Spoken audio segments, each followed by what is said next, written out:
In today's video, I'm gonna teach you how to fly fish for sucker fish. This river behind me is in the Sonoran Desert. It's in Arizona, and it has two native species of sucker fish in it, desert suckers and Sonora suckers. I fish it all the time. I have a bunch of videos on my channel of catching suckers on the fly rod in this particular river. It's a ton of fun. Today, I'm gonna go over the gear, the setup, my technique for fishing them, and then I'm gonna show you guys some examples of me catching them in the river behind me. There are a number of species of sucker fish, and you fish for them the same. It's easier to fish with them in rivers and creeks with slower flow. I like to say to catch sucker fish slow and low. So you wanna find spots in the river or the creek where the flow is a little bit slower and you can get those flies down to the bottom and keep them in the strike zone of these fish. They will move around for flies a little bit, not like a trout.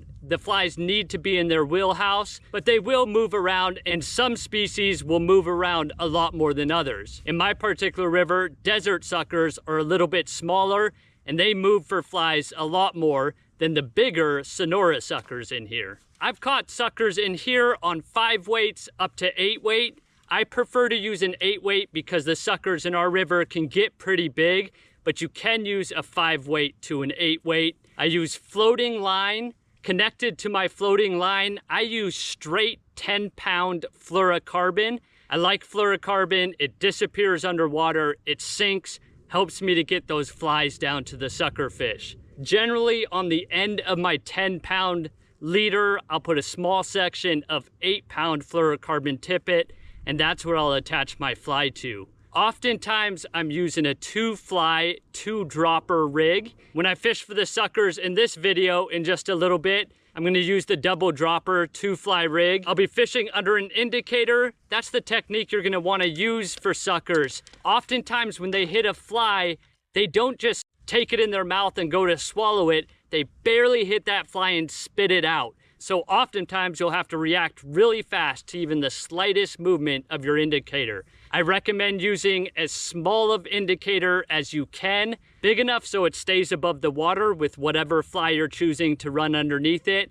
but small enough that it registers even small little takes of the fly. Oftentimes the suckers will just sit there and grab your fly, spit it out, sit there, grab your fly, spit it out, and you'll see just subtle bounces of your indicator. Set the hook. Hook sets are free. You'll likely end up hooking them. If your indicator drops, set the hook right away. It means you got a complete eat. Sometimes you'll be fishing for these fish and it'll be a full drop day where the indicator has to go all the way down or you'll never catch them. And some days you have to react to the slightest tick of that indicator because they're not committing to anything. So you'll just have to feel it out on what kind of day it is when you're out there. As far as placement of the indicator, what I'm generally trying to do is get my bottom fly about 6 inches off the bottom, 4 to 6 inches off the bottom, and then my middle fly about 10 to 12 inches above the bottom fly. These fish most often feed towards the bottom and in the middle of the water column. If you're fishing super deep pools, then just get that bottom fly as low as you feel comfortable, get the top fly somewhere in the middle of the water column, and just fish them. Because they will feed throughout the water columns, it's just you'll have a lot more luck in the bottom and middle water column. Because suckers can get so big, oftentimes you'll notice them feeding on the bottom. You can drag your fly on the bottom or have it bouncing on the bottom. The only problem is because it's on the bottom, when they grab that fly and spit it out, you don't even register on the indicator because the line's not tight. There's no tightening of the fly underneath the indicator. And it's really hard to even know when you have a fish on if your fly is scraping on the bottom. So that's why I tend to keep that fly at least 4 inches above the bottom. Those bottom feeders will lift their head up and hunt for that fly if it's close enough to them. When you find one sucker fish, you're gonna find a lot of them. You can find them throughout river systems, but you're gonna have the most success catching them in the slower water. But if you're seeing those fish in faster moving water, you can get to them. You just got to use heavier flies, like with tungsten bead heads on them, to get those flies down in front of the fish before the current sweeps those flies across them. All right, I'm getting ready to fish for these suckers here. Let me show you guys underwater to see what it looks like around me. This is the type of structure of bottom that sucker fish like to hang around.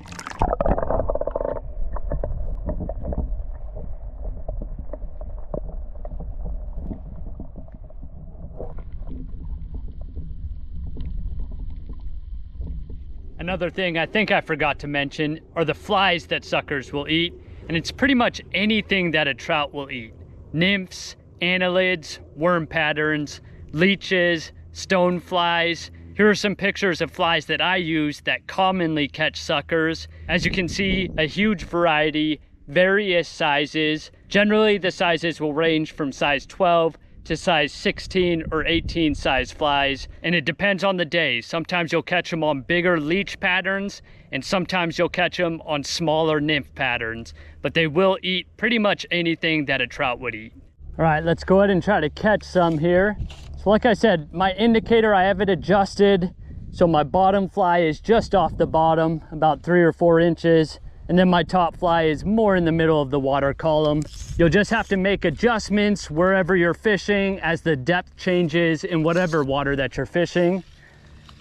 Cast it out, and you're just watching that indicator. In slow moving water, you might get much of a drift. You can strip it ever so slightly, but really you just want a slow, smooth drift, and you're watching that indicator for even the slightest tick.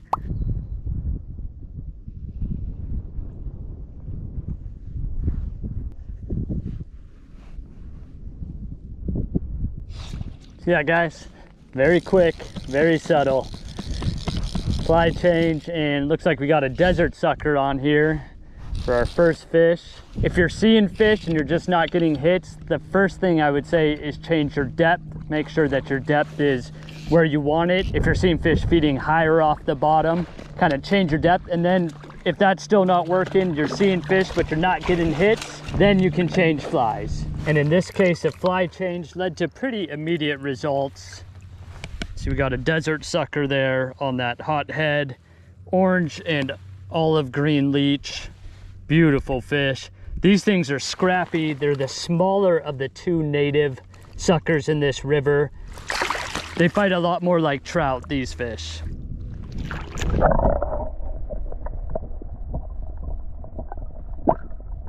All right, so that was our first fish. I'm not sure if you saw, but that was right out in front of me, maybe 8 to 10 feet in front of me, slowly letting it drift, and then you're just watching that indicator. In that particular case, I saw the fish going for the fly, and when that indicator dropped, I knew I was good.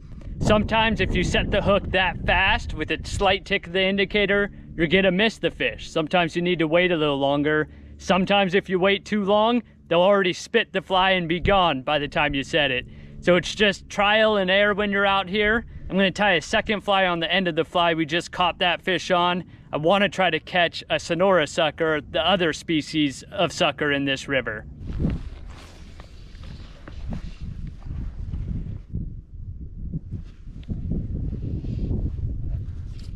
Fish on, guys. It was a slow take. That was a slow take. It's just varied on what you'll get out here. Quick takes, slow takes. Usually if it's that slow of a take, it means they hit the fly pretty good. It was a good solid bite. This looks like a Sonora sucker. Nope, just a good sized desert sucker. And he hit that top fly again. Oh yeah, that's a good sized desert sucker right there. Like I said, really good take right there. You can just tell by the way the indicator went down. Beautiful fish. Thank you, buddy.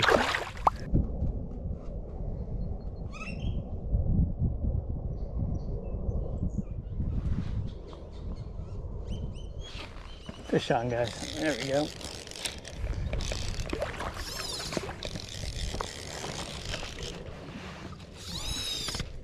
That's a good one.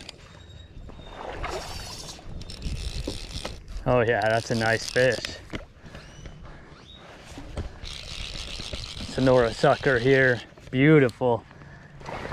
Oh yeah. Beautiful fish right there. Awesome. Stunning. It's a big fish. Well, y'all, there we go. We covered the gear, the flies, the technique, the basics of fly fishing for sucker fish.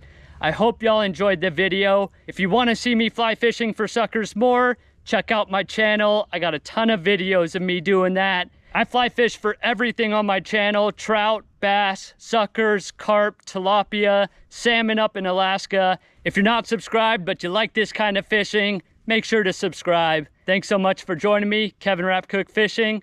See y'all next time. Peace.